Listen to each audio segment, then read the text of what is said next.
เอาอันชั้นกะสิเว้าข่าวดีสู่พังพี่น้องเนาะข่าวดีนั้นก็มีอยู่ว่า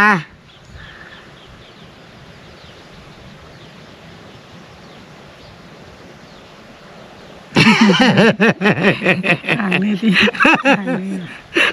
แต่แฟนซีดีข้างกันนะโอเคพี่น้องเนาะหยอกเด้อพี่น้องขอโทษขออภัยอ่ะข่าวดีนั่นก็มาจากแม่เวียงเด้อพี่น้องเอ้ยเนาะชื่อจะว่าแม่เวียงแม่เวียงเด้อพี่น้องจากสหรัฐอเมริกาเนาะขอบบุญขอบคุณขอบใจขอบมุกขอบใจแม่เวียงหลายๆแทนน้องมะนาวขอบใจที่เชื่อมั่นในตู้ซิดและให้ตู้ซิดเป็นสะพานบุญให้แม่เวียงได้ฝากเงินสมทบซอยมะนาวซื้อรถไถเนาะพี่น้องเอ้ยเนาะเป็นเงิน$100เป็นเงินบาทกันละประมาณเท่าไหร่4,000บ่3,000เดี๋ยวนี้3,000กับ50 บาทพี่น้องแต่ว่าปลายมันนะเฮาบ่ไล่ดอกนะเพราะว่าเขาห้างนั้นห้างนี้หรือว่าค่อยไปค่อยก็ซื้อกินข้าวอะไรก็เบิดได้ปลายมัน50 บาทบ่พอจำพี่น้องให้หมดกะไล่ง่ายๆว่า3,000 บาทเป็นเงินกี่กว่า2 ล้านคือว่าเนี่ย100นะตรงท้ายภาคยังถึงแม่เวียงจิกจักล่าอยู่แล้วว่าจักอยู่ว่าคักๆเด้อก็มุกกับใจได้แม่เวียงเด้อที่ฝากเงินมาสมทบช่วยเหลือที่รถไถให้ลูกขอให้แม่อยู่ดีมีให้สาธุนำด้วย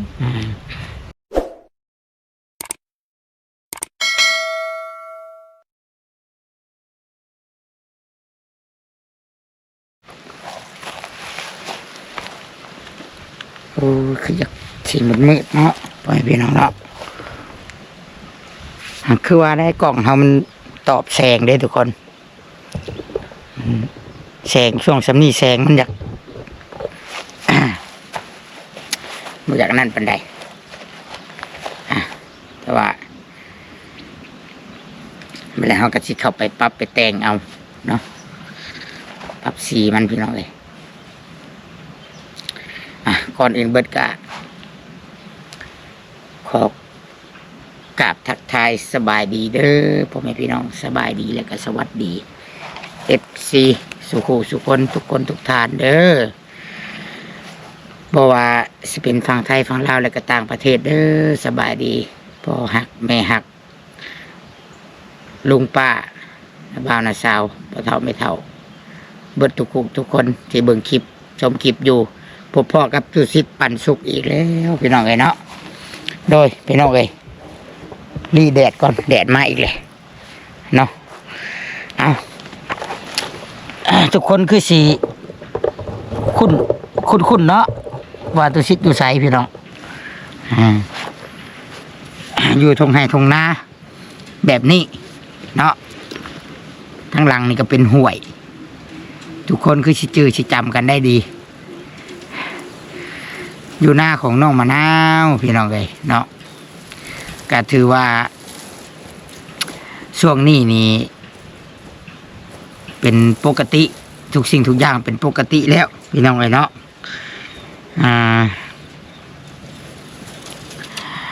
ถือว่า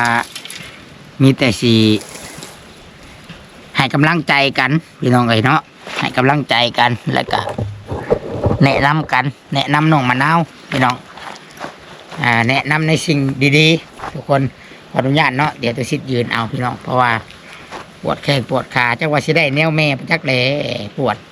แต่ยังน้อยอะไรพี่น้องเลยเนาะแม่ก็มักปวดขาเด้ไม่ได้สิแนะนำน้องมะนาวพี่น้องเนาะแนะนำครอบครัวไปในทางที่ดีเนาะถือว่าหลังจากที่วิทย์เรื่องงานดองวิทย์เรื่องที่ว่าวุ่นวายอย่างมาต่างๆแหละสังเกตกันมะนาวก็มีอาการที่ดีขึ้นอยู่ให้อยู่นะพี่น้องเลยเนาะอยู่ให้อยู่นะบ่ได้ไปทางใดมาอยู่ให้อยู่นะเนาะก็มีแต่สีแนะนำพี่น้องเลยเนาะแมนยูว่าตุชิดบริเฮ็ดแต่ว่าตุชิดก็มีความหูอยู่เกี่ยวกับหัวกับส่วนเห็นให้เห็นนาพอมีทฤษฎี ที่สิแนะนำเนาะน้องเพิ่นได้แล้วก็สำคัญกับผู้ชายนี่ต้องเป็นหลักคือว่าเนี่ย1ผัวมะนาว2เท่าเต๋อเนาะต้องเป็นหลักแหละต้องเป็นผู้นำครอบครัวและผู้ชายพี่น้องลำทรายเด้เพิ่นห้องเด้ผู้ชายเว้าหรือว่าผู้ชายเฮ็ดนี่มันอยากคือมันหยังก็ตามมึงมังคึงขังคนก็เก่งกระยำกระเจียมเจ้าเนาะ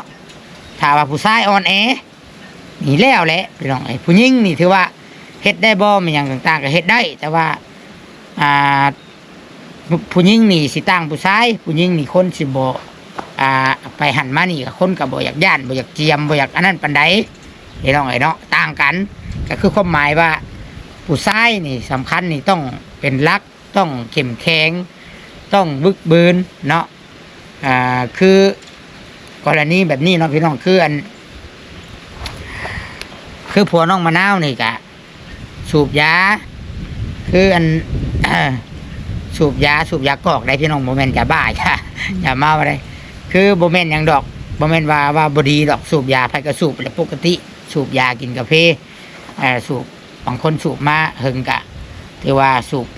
ป็นยากินข้าวกินน้ำแล้วสูบมีแห้งบางคนถามว่าห้ามบ่ได้ห้ามแต่สูบแบบใดพี่น้องให้จังบ่ให้เสียรายได้เขาหมายว่าผัวมะนาวเนาะกับเต๋อก็ต้องหาเวียกพิเศษเฮ็ดน้ำได้พี่น้องเอ้ยเนาะต้องหารายได้จุนเจือครอบครัวบ่หลายบ่ได้หลายก็ได้ซ้ำได้สูบยาเนี่ยบ่แม่นว่ายาสูบสิขอเงินน้ำเมียขอเงินน้ำแม่บ่ได้ได้แบบนั้นพี่น้องก็คือว่าถ้าว่าเงินผู้ใหญ่ให้นี่เฮาเอาไว้ซื้อแนวที่ว่ามันนั่นว่าง่ายๆว่าเรื่องยาสูบนี่อยากสูบให้กุ้มตัวเองซะเนาะให้กุ้มตัวเองหาเงินหาค้ำด้วยตัวเองเฮาไปหานั่นหานี่หาฮักหน่อไม้หน่อมันหานั่นนี่ขายแหละซื้อยาสูบถ้าว่าอยากสูบยาแหละขอเงินน้ำเมย์ขอเงินน้ำเมียนี่บ่พร้อมปานใดตัวนี้กันเนาะมีหลายอย่างอยู่พี่น้องหลายอย่างสิให้เปลี่ยนแปลงคือขอว่าวันนี้พักกันแหละสมมุติว่าปลูกได้หลายกะยากซังพี่น้องตลาดนัดน่ะใกล้เฮือนตุชิดน่ะเนาะหมกเพชรกองชั้นนี้กอง5,000กอง10,000บ่แม่น5,000จำนวน10,000มานี่ปลูกหมกเพชรได้หลายเด็ดไปไทยขายเท่าละเบิ่งเด้อตลาดนัดมีนี่อาทิตย์นึงน่ะ2มื้อพี่น้องเมื่อวันค้านกับวันพฤหัสถ้าเอาไปขายพักนะข่อยสิว่าคะแนนปลูกหลายนะเมค่าเซโนนะมารัดชื่อรถสั่งซื้อได้แต่ว่าเจ้ามีกำลังผลิตเนี่ยเขาสำไรนะเขามาเอาเลยเมค่าส่งเขามาเอาน้ำเจ้าเอาไปให้เขาย่างให้เขาก็เขามาเอาอยู่เฮือนมาหน้าไปป้าไปเฮือนนี่เท่าละ100,000 200,000เขามาซื้อนั่นแหละคือรายได้นอกความหมายรายได้พิเศษกะซื้อบัดนี้ยาสูบซื้อกะเพเนาะส่วนเงินที่ผู้รักผู้ใหญ่เอาให้ซอยกะเก็บไว้อย่างอื่นเนาะเก็บไว้ซื้ออย่างอื่นซื้อเป็นเจ็บเป็นเอ็นอุ่นด้วยไว้แห่ถงแห่ไทยคิดว่าซีซ่าสิแนะนำเพิ่นบ่ได้ห้ามแต่ว่าข่อยก็เคยสูบคือกันเรื่องสูบยานี่พี่น้องแต่ว่าข่อยยาเดี๋ยวนี้ข่อยบ่ได้สูบจักเป็นหยังบ่ฮู้คือกัน บ่ฮู้คือกันเด้พี่น้องตะกี้นี่ป้าโตตอนสมัยไปเรียนอยู่เวียดนามนี่แบบว่ากับเฮาเห็นหมู่สูบน้ำแน่บ่พี่น้องแบบว่าบ่แม่นว่าเฮาว่าหมู่เฮาบ่ดีนี่คือความหมายมันแบบว่าเฮาอยู่เป็นน้ำสังคมก็มีบอกตื่นแจ้งมานี่กินได้กาแฟนี่หน้ายังบ่ช่วยกาแฟสูบยาแล้วสูบไปแล้วกล่องนึง สูบอยู่ห้องนี่สูบอาบน้ำไปโรงเรียนบัดนี้ตอนเรียนปริญญาตรีนะพี่น้องกลับมาก็สูบบัดสิเลิกรถค่าสิได้เมียนี่แหละพี่น้องค่าสิได้เมียรถกับบ่แม่นว่าเลิกย้อนเลิกก่อนหน้านั้นได้ก่อนหน้าสิได้เมียได้มันบ่ฮู้ว่าเป็นหยังที่แรกว่าปากเหม็นสูบหลายก็ขอโทษนำเด้อพี่น้องไผกระท่วงมาปากเมนรถคือว่าพัดอยู่รถเป็นน้ำสูบยานี่บ่ว่ารถยาบ่นี่ยาสูบประมาณเดือน2 เดือนนี่รถได้กินยาสูบกะว่าขอโทษนำพี่น้องปวดขี่บนหากพุ่นท้องรถบ่ถึกกันเลยแต่เวลาดื่มเวลาสั่งสรรค์ปาร์ตี้กินเหล้ากินเบียร์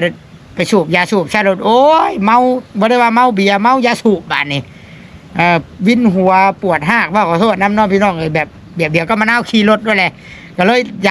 ยาเลยแล้วก็บ่ได้เสียเงินน้ำยาสูบ เท่าคู่มือนี่พี่น้องเอ้ยเนาะได้กินได้ซื้อนี่อยู่ใกล้คนสูบนี่ตุชิดอยู่ใกล้นี่อยู่บ่ได้แต่ว่าเมื่อยมืออันดองมะนาวน่ะบ่จักผู้สูบยาก็มีบ่จักอันเมื่อยหน้าเละหน้าอิดเขาได้ค่อยก็ลบขึ้นมือเฮือนเทื่อนึงขึ้นมาพักผ่อนก่อนเทื่อนึงแล้วก็จะกลับลงมาจะกลับมาหาน้องมะนาวนะพี่น้องเนาะก็มีหลายแนวอยู่พี่น้องสิบ่แม่นว่าตุชิดว่าอันเบาเกตหรือว่าเบางอนนี่บ่ดีเลยพี่น้องคือความหมายว่าถ้าเฮาอยากสูบเฮาต้องมีรายได้เพราะว่าตุชิดไปอ่านคอมเมนต์บ่แม่นว่าตุชิดบ่อ่านเด้แต่ว่าตุชิดขอโทษเด้อพี่น้องถ้าบ่ได้ตอบข้อความน่ะตุชิดขอโทษอหลีมันตอบบ่เบิดแต่อ่านคอมเมนต์นี่อ่านเบิดเรื่องอย่าสูบเนาะเรื่องถ้าอยากสูบกะแบบว่าบ่ให้ขอเมียขอลูก FC ว่าเนาะบ่ให้ขอเมียขอแม่ให้หาด้วยตนเองแต่เฮาจังมีความสามารถเฮาอยากสูบก็สูบนะเพราะว่า มันก็บ่แพงดอกอย่าสูบทีละสูบนะพี่น้องซองละ 4-5,000 กีบเพราะว่าเฮาหาของป้าของหยังขายเฮ็ดผักเฮ็ดหยังขายคือตุชิดเว้าได้ก็ซื้อมาไว้เป็นตุ๊ดเป็นหยังหลายๆซองก็ซื้อมาไว้สูบเนาะคำว่าให้เลิกคือสิยันเลิกบ่ได้ดอกเพราะว่าสูบแล้วสูบแต่หึงเนาะแต่ว่าอันนี้แนะนำกันเนาะแนะนำมีแต่สิพยายามให้เราปรับเปลี่ยนเนาะสู่และอันผู้นำครอบครัวสำคัญผู้ชายได้พี่น้องเอ้ยเนาะให้ได้ครอบครัวสิเข้มแข็งมีรถไถนี่ก็หรือว่าสิให้มะนาวกับแม่บ่เป็นคนไถ ค่อยว่าบ่แม่นได้ต้องบ่มอเตอร์ก็ต้องอันพี่อ้ายต้องผัวมะนาวเพราะว่ามอเตอร์นี่ค่อยคิดว่าตอนนี้ยังน้อยยังหนุ่มได้ค่อยคิดว่ามอเตอร์นี่ควรหาซอกเวียกที่มันต้องมีเงินเดือนได้เงินเดือน 3-4 ล้านคำว่าโบเฮ็ดอยู่ไทยกับเฮ็ดอยู่บ้านเฮาอยู่แล้วคำมาเดี๋ยวมามันจังมีเงินเข่าครอบครัวด้วยว่าเข่าทงได้พี่น้องเอ้ยโบแม่นว่าอันว่าเตอบ่อยากเฮ็ดเวียกเฮ็ดงานได้เพียงแต่ว่าบางทีเราอัดบ่กล้าที่สิไปนั่นไปนี่คือว่ามันได้คือเราไปอันให้ว่าคือเราไปอันชวนกาแฟนะพี่น้องไปเขาเดียวเราก็ยังได้เงินอันนี้คือกันเพราะว่าเล่นประกาศอยู่นี่มื้อเช้านี่มะนาวเพราะว่าเล่นประกาศอยู่ถ้าชุมเจ้าคือสิได้ยินโทรโคงนะพี่น้องมื้อเช้านี่เราประกาศเงินเดือน3.5 ล้านอยู่นี่อยู่อันรักอยู่สวรรค์นี่3.5 ล้าน4 ล้านเพิ่นมารับเอาคือเขาว่าเนี่ยเพิ่นยังต้องการคนอยู่นี่เพิ่นประกาศมื้อเช้านี่เพิ่นว่าไผมีลูกมีหลานมีคนที่ว่างงานเนาะเพราะว่ายังบ่ฮอดยามหน้านี่ไปเด้อสมัครเด้อบ่เข้าใจไปหาในบ้านเองได้ประกาศโมเมนต์ได้ดูชิดเว้าได้พี่น้องในบ้านประกาศเองเนาะก็เลยสิแนะนำเนาะถ้ามอเตอร์นี่เราปัดแข็งแห้งแน่เด้ผัวมะนาวปัดคือว่าเกิดอุบัติเหตุย่างก็เจ็บนอนแอะแล้วก็ให้เราอยู่ให้อยู่หน้าแล้วก็อยู่กับลูกกับเมียทางเบิ่งมะนาวแน่พี่น้องเฮ็ดหัวเฮ็ดสวนซะคิดว่าเนาะ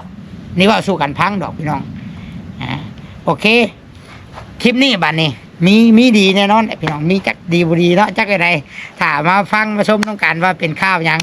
แต่ว่าเว้าลิ้นว่าหัวกันไปอธิบายช่วยกันฟังเนาะแต่วันนี้สิล้มกับมะนาวพี่น้องมะนาวก็นั่งอยู่นี่แหละใกล้ๆนี่บัดนี้นั่งอยู่ตัวไหนหักแดดจับอัน บ่มีฮอดอันห่มมีแต่คือข่อยเว้าเนี่ยมะนาวเอาสบายดีก่อนเด้อมีแต่คืออ้ายเว้าเด้อพี่น้องเอ้ยเนาะมีแต่คืออ้ายเว้าว่าถ้ามันแห้งเด้จูดอันนี้บ่จูดก็เก็บไปทิพง่ายบนไม้เพราะอันเป็นห่มบอนเฮานั่งนี่ห่มกกขามนี่ห้องกลางเด้ออันนี้บ่เลยพากันมาลีก็ยังบ่มีฮอดห่มติล่ะไม่เล่งก็สิจูดลงเบิ่งจูดช้าจูดชวนผัวแน่เก็บนั่นก็กับน้อง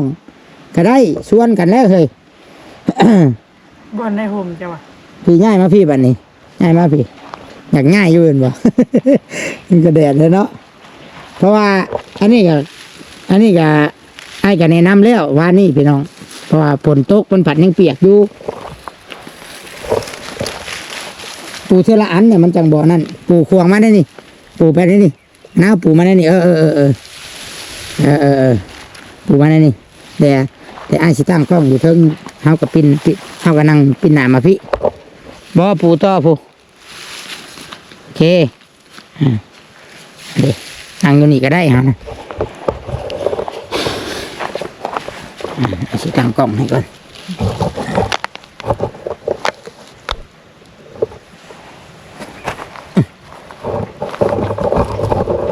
เห็นบ่บัดเห็นเนาะบัดนี้เนาะ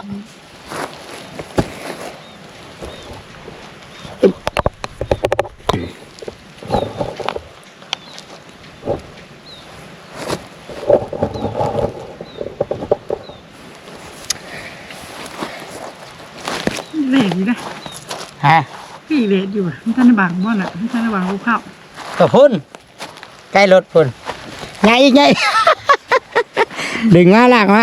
นี่ตัวนี้จังผมลากมาบอลนี่เด้เอาหนังบาดนี่หนังบาดนี่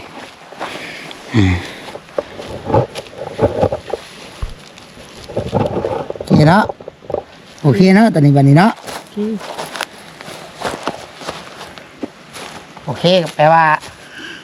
ก็โอเคเนาะ ถ้ามันแดกกันยับขึ้นมาอีกก็ได้พี่นางพี่พี่น้องไอ้เนาะเพราะว่าอันที่นั่งปิ้นหนากันมันนั่งยากอะไรมันหนาเป็นลูกตุกจิกอยู่ก้อนหินบ่เมนอะไรพอดีปักก้นก้อนหินกันกลัวไปภาคคุณบ่ ไปพาคน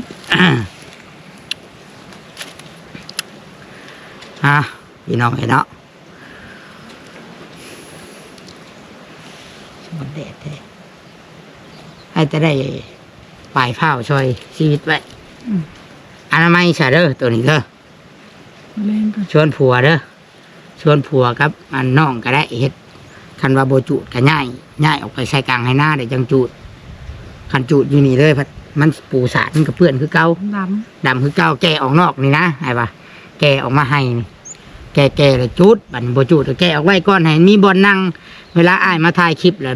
บึงก็เรื่อเซียนหาห่มปานว่าหาคุดกระปู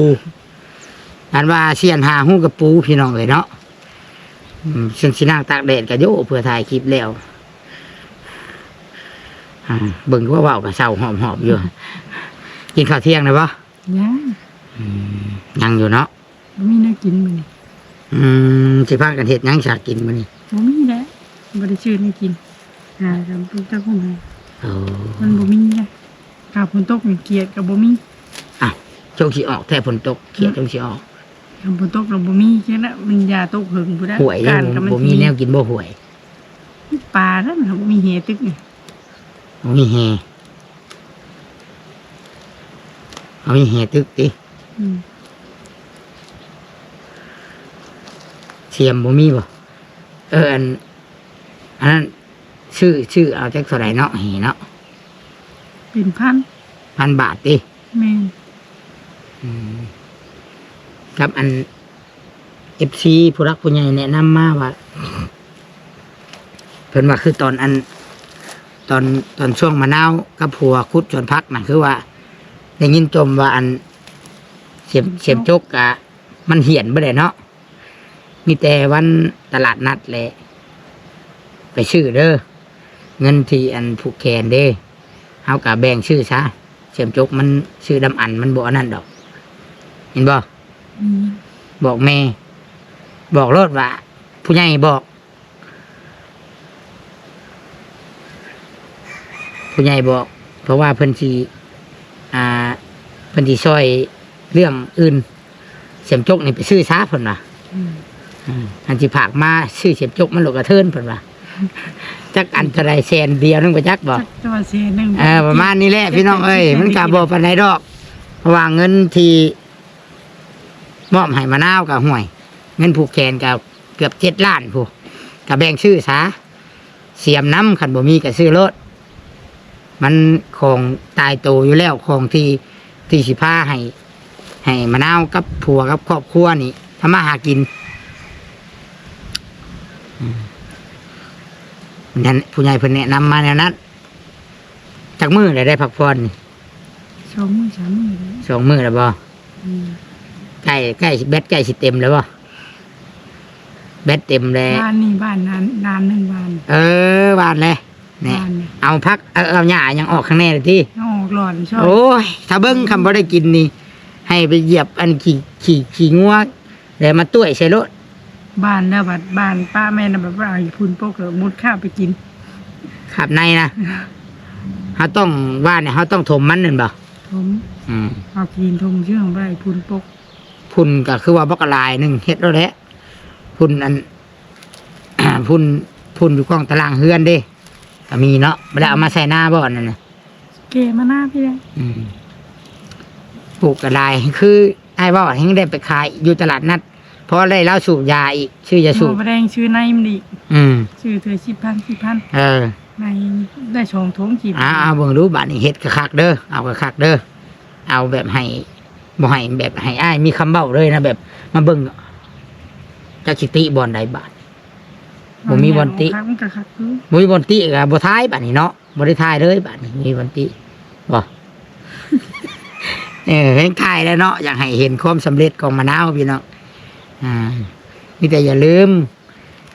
ชื่อโลดสับตัวใดสำใดสำหนึ่งเฮาซื้อได้ก็ซื้อเสียมจกเสียมส่วนนะส่วนได้มีบ่ส่วนบ่มีซ้ำส่วน เพื่อนผู้ ขาดได้มีบ่ขาด ขาดก็ฮักไป ขาดส่วนหมักจกจะได้บ่ได้รถไทยผัดคันหน้าขาดผัดป้านคันหน้าอีกเอาถือว่าคลิปนี้ก็ขอข่าวเรื่องพี่น้องขอข่าวเรื่องข่าวเล่าวก่อนมะนาวอยากพังข่าวดีหรือข่าวร้ายมือนี่ ข่าวดี อยากได้พังข่าวดีบ่ แม่ มะนาวอยากฟังข่าวดีเอาอันชั้นกะชี้เว้าข่าวดีสู่พังพี่น้องเอ้ยเนาะข่าวดีนั้นก็มีอยู่ว่า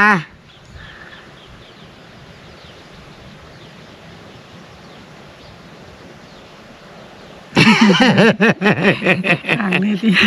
อ่างเลย แต่แบบสิดีข้างกันนะ โอเคพี่น้องเนาะหยอกเด้อพี่น้องขอโทษขออภัยอ่ะข่าวดีท่านกะมาจากแม่เวียงเด้อพี่น้องเอ้ยเนาะชื่อจะว่าแม่เวียง ยื้อ แม่เวียงเด้อพี่น้องจากสหรัฐอเมริกาเนาะขอบบุญขอบคุณขอบใจขอบมุกขอบใจแม่เวียงหลายๆแทนน้องมะนาวขอบใจที่เชื่อมั่นในตู้ซิดและให้ตู้ซิดเป็นสะพานบุญให้แม่เวียงได้ฝากเงินสมทบซอยมะนาวซื้อรถไถเนาะพี่น้องเอ้ยเนาะเป็นเงิน$100เป็นเงินบาทกับลาวๆประมาณเท่าไหร่ 4,000บ่ บ่ บ่ฮอดบ่ 3,000เดี๋ยวนี้ 3,000 3,000กับ50 บาทพี่น้องแต่ว่าปลายมันน่ะเฮาบ่ไล่ดอกอะนะเพราะว่าเขาห้างนั้นห้างนี้หรือว่าข่อยไปข่อยก็ซื้อกินข้าวอะไรก็เบิดได้ปลายมัน50 บาทบ่พอจำพี่น้อง แม่มุดกะ ไล่ง่ายๆว่า3,000 บาท เป็นเงินกี่กว่า2 ล้านคือว่าเนี่ย100นะบาทนี้รวมเงินรถไถบาทนี่เป็นเท่าไหร่บาทนี่ จัก รวมคร่าวๆเนาะพี่น้องไล่ตามเงินตัวจริงไล่ตามเงินตัวจริงเด้อเงินบาทน่ะมีอยู่20,000กับเงินกีบ7 ล้านเนาะเมื่อวานนี้มามื้อนี้อีกไม่เวียงมอบให้ 3,000 บาทหรือว่า$100นะเงินบาทก็มีอยู่23,000 บาทหรือว่า23,000 บาทบวกกับเงินกีบ7 ล้านแล้วมื้อนี้สิออกไปนอกอยู่พี่น้องสิไปดองอาจสิได้ถ่ายคลิปเดียวคลิปมะนาวมื้อนี้แล้วสิไปแตกเงินบาทเลยนี่เงินกีบแตกให้เป็นเงินบาทไปเลยมันด้านเงินมันขึ้นแต่เฮาสิลบเด้มันสิลบหลายเด้มันสิบ่ได้เป็น11,000เด้ถ้ามันขึ้นไปเลยนี่แล้วสิไปแตกไว้เนาะเหลือได้เท่าไรเดี๋ยวมื้ออื่นสิมาสรุปสู่ฟังสิไปดองได้มื้อแรงสิไปโยกย้ายแล้วมื้อแรงปาร์ตี้ได้มื้อแรงนี่นะพี่น้อง เนาะเอากะ ถือว่าตอนนี้เนาะไล่คร่าวๆว่าคันไล่ไปแตกนะ10,000 บาทนี่กะมีอยู่อัน 33,000 บาทนะพี่น้องเงินบาทรวมเบิดนะไก่เข้ามาเลยเจาะเข้ามาเลยนะเวลาเนาะอาจจะในจังขอบใจขอบมกขอบใจไม่เวียงเนาะถ่ายคลิปก่อนพี่น้องเจาะเข้ามาเลยอันยายสอนว่าดีใจน้ำพี่น้องป้าเพิ่นดีใจน้ำดีมกดีใจน้ำเราอะไก่มันเป็นได้หลายแล้วบ่ได้เนาะไก่มันน่ะเราอะออกแม่เพลูกอยู่บ่เราถาม หลายแล้ว หลายเติบเลยเนาะคำว่ามันหลายไปเรื่อยๆสิเอาไปต้อนเราอยู่บ่ ตอนอยู่ใหญ่ก่อน ให้เรากินอยู่บ่ ใหญ่พ่อขาก่อน อืมเราดีใจนำพี่น้องเลยเนาะแล้วก็วันนี้เราว่าโอ้ยเราว่าอันเท่าไรราคารถไถวะห่วย7-8 หมื่นพอแล้วว่ะตัวถึกบ่มีบ่เราถามมีอยู่อ่ะตัว50,000ปลายว่ะหากผู้ใหญ่เพิ่นว่าคันอยากได้คันเพิ่นประจังให้เอาตัวดีเลยป้าเจ้าระบ่ในใดฮู้บ่ระบ่ในใดถ้วยเบิ่ง แล้วว่าโอ้ยคำว่าบ่ได้โตดีกะโตธรรมดาก็เอาแล้วว่าคันฮอดยามมันน่ะยังบ่ได้คันเงินฮอดน่ะเนาะโตธรรมดาก็เอาบ่50,000ปลายเนาะพี่น้องเอ้ยแต่ว่าในใจก็อยากได้ตัวมันคักกันแหละให้น้องมะนาวน่ะพี่น้องแต่ว่าคันว่าเงินบ่ฮอดบ่ถึงหรือว่าแนวใดแต่ผู้ใหญ่เพิ่นก็มีแผนอยู่พี่น้องเฮาก็บ่ฮู้อีหยังตัวชิดก็บ่ฮู้ว่าเพิ่นสิวางแผนจังไดแต่ว่าก็ไปเรื่อยๆจนฮอดเดือน4จนวิทย์ปีใหม่พุ่นน่ะเนาะวิทย์สงกรานต์เนาะวิทย์สงกรานต์บ่อันเพิ่นสิตกกาดำนานี่ช่วงใด ไปชื่อชวนได้ ฮะ ไปชื่อชวนได้ว่ะ คือบ่ถ่าอยู่เฮือน อยากไปน้ำอีก ไปเบิ่ง อ๋อพี่น้องไงเนาะข่อยว่าคือเงินถ้าสิฮอดแท้ว่าจะไปซื้อนะหาเงิน33,000นึงเนาะคือว่าสิได้อยู่บ่คือว่าสิไอ้สิเฮ็ดสำเร็จอยู่บ่งานนี่ เราก็ยังบ่จักอยู่ หากเชื่อใจอ้ายอยู่บ่ ชื่ออยู่ คิดว่าต้องสำเร็จอยู่หรอกเนาะก้อยๆหมด มันดีหลายครับ นั่งคุยมันแน่นี่นะอยากไปนำติตัวสิเป็นคนเลือกว่าหรือให้อ้ายเลือก เจ้าได้เดือด ให้อ้ายเลือกว่า ครับ สีได้จ้างตู้เด่นเนี่ยพี่น้องสีได้จ้างตู้เด่นครับให้สีได้จ้างตู้เด่นครับมาให้หรือว่าให้เขาแก่มาให้บ่แต่ว่าสิเสียเงินไปจากคันคาแก่มาให้แต่ว่าให้เขาใช้โลหุ่นใดแก่มานะมะนาวฉันก็ให้ตู้เด่นสีได้จ้างตู้เด่นครับมาให้แต่ตลาดผู้เพราะว่าโมเตอร์กับย่านครับยังบุกเก่งผัวเจ้ากับย่านครับยังบุกเก่งแล้วเจ้าสิขี่รถไถเลยบ่มาน่ะ มันอย่างกี้ แบบว่าไปชื่อแต่ขี่นำรถไถมานำบ่ อยู่ใส่ก็ได้ เจ้าของรถ เจ้าของรถเดี๋ยวนั่งเนี่ยนะนั่งตักนั่งชื่อรถไถนะบ่แล้วมันโคกนะใจได้รถไถเลยเนาะตัวชิปันติงกินอยู่บ่เข้าแต่ละปีตัวได้ลายนะ ปัน อันได้รถไถอะนะ ปัน จักว่าสิลืมกันประจักดอกบัดมีความสุขหรอจักว่าลืมฮอดหน้าข่อยช่ำประจัก บ่ลืม มีอย่างรถไปทั้งอื่นก่อนประจักคือผู้ใหญ่เว้าประจักลืมบ่ลืมอ้ายบ่ บ่ลืม อ้ายสิบอกอีกอย่างหนึ่งเด้ออันนี้บอกเด้อบ่ได้ให้เด้อฝากไว้ให้คิดให้จื้อนะถ้าว่าชีวิตมะนาวอนาคตเนาะหรือว่ามันยังก็ตามว่าเฮาได้ดิบได้ดีสำคัญนะมะนาวนะอย่าลืมคนที่ซอยมะนาวตอนลำบากเด้อคนที่อยู่เคียงข้างมะนาวนั่นตอนที่ชีวิตมะนาวน่ะมีความสุขมีพร้อมทุกอย่างได้น่ะถามว่าให้ลืมบอกก็บ่ลืมแต่สิ่งที่สำคัญคนที่มะนาวอย่าลืมเด็ดขาดก็คือผู้รักผู้ใหญ่ FC ที่ซอยมะนาวย่ามมะนาวลำบากคือตอนนี้แหละแล้วก็คือตอนที่ผากมาให้กินดองเฮ็ดดองนะกับผู้รักผู้ใหญ่สิผากมาให้เฮ็ดชื่อรถไถนี่อย่าลืมเด็ดขาดนี่หยังก็อย่าลืมสำคัญที่สุดตัวนั้นเด้อบอกผัวบอกแม่โดยเฉพาะกับไอซิดน้ำว่าสิเด้อแล้วเว้าหลายนี่ก็อย่าเล่าอย่ารำคาญนะเด้อบอกเขาเสียวเด้อแล้วเว้าหลายอยู่หักเราซอยเฮาได้สิดอกเนาะคือสิบ่ลืมดอกพี่น้องส่งท้ายภาคหยังถึงแม่เวียงจิกจักลาอยู่แล้วว่า จักอยู่ ว่าคักๆเด้อก็บ่เข้าใจได้แม่เวียงเด้อที่ฝากเงินมาสมทบช่วยเหลือที่รถไถให้ลูกขอให้แม่อยู่ดีมีแรงสาธุนำด้วย น่าจะผากอีกแน่พี่น้องเรื่องหนึ่งเรื่องยามะนาวแหละตอนนี้กะยังบ่มียาเบิดกะยังบ่มีทุนไปซื้อดอกพี่น้องเอ้ยคำว่าสิจกอันเงินรถไถนี่ผัดผู้ใหญ่เพิ่นผัดบ่อยากให้ต้องพี่น้องเอ้ยเนาะหรือว่าเอาเงินซื้อรถไถนี่บ่ไป อ้บอกอะไรให้อัดปาก ลืม เวลาหาวนะ ลืม มันบ่มีพี่น้องไอ้เนาะกะสิประกาศนี่แหละยันว่ามีผู้ใจบุญผู้อยากซอยมะนาวบ่ซอยชื่อรถไถกะซอยชื่อยาแหละเพราะอันว่าบ่ให้ต้องเงินรถไถอะนะพี่น้องเนาะบัดนี้กับเงินที่ผูกแขนบัดอยากให้ไว้แห่ถงบัดนี้ อืม อย่าลืมให้แม่เอาไปใช้ให้เพิ่นได้ค่าทางเด้ออย่าให้เพิ่นถามหลายได้อายเพิ่นยาแนวใดเฮาก็ต้องได้ให้เพิ่นลดบอกให้ละเอาให้เพิ่นลดหมู่ก็ให้เบิดทุกคนเด้กับประกาศอีกพี่น้องบ่แม่นแต่ว่าอยู่อเมริกาหรือว่าอยู่ฝั่งไทย หรือว่าอยู่ฝั่งลาวได้พี่น้อง ทั่วทุกมุมโลก เยอรมันฝรั่งเศส อิตาลีสวีเดนออสเตรเลีย สวิตเซอร์แลนด์มียังอีกพี่น้อง หลายประเทศนั่นแหละทั่วโลกเดนมาร์กมียังที่ว่าคนลาวคนไทยเข้าไปอยู่ลักๆเหมือนคนลาวกับคนไทยเนี่ย ที่เข้าใจภาษาลาวภาษาไทยเฮานำกันน่ะไปอยู่ต่างประเทศน่ะตุชิดฝากในเด้อพี่น้องทั่วโลกว่าซะ FC ตุชิดที่เบิ่งคลิปอยู่บ่ได้ติว่าน้อยว่าหลายภาคไรสิอายบ่ได้ติ500,000ก็ช่วยกันแน่พี่น้องอยากให้เราได้รถไถอีหลีอยากได้อีหลีบ่ ไล่ หักษาเอาเด้อคำได้แหละเด้ออยากให้เพิ่นได้อันนี้อยากให้เพิ่นนี่ได้มีรถไถนี่แหละไถหน้านี่ตัวนี้อยากให้เพิ่นได้เข่าหลายๆพี่น้องเอ้ยเนาะพอกุ้มกินแล้วก็ขายแต่ละปีก็พอได้ขายอีกสมมุติว่าได้80สอบขาย30สอบก็เป็นเงินได้น่ะ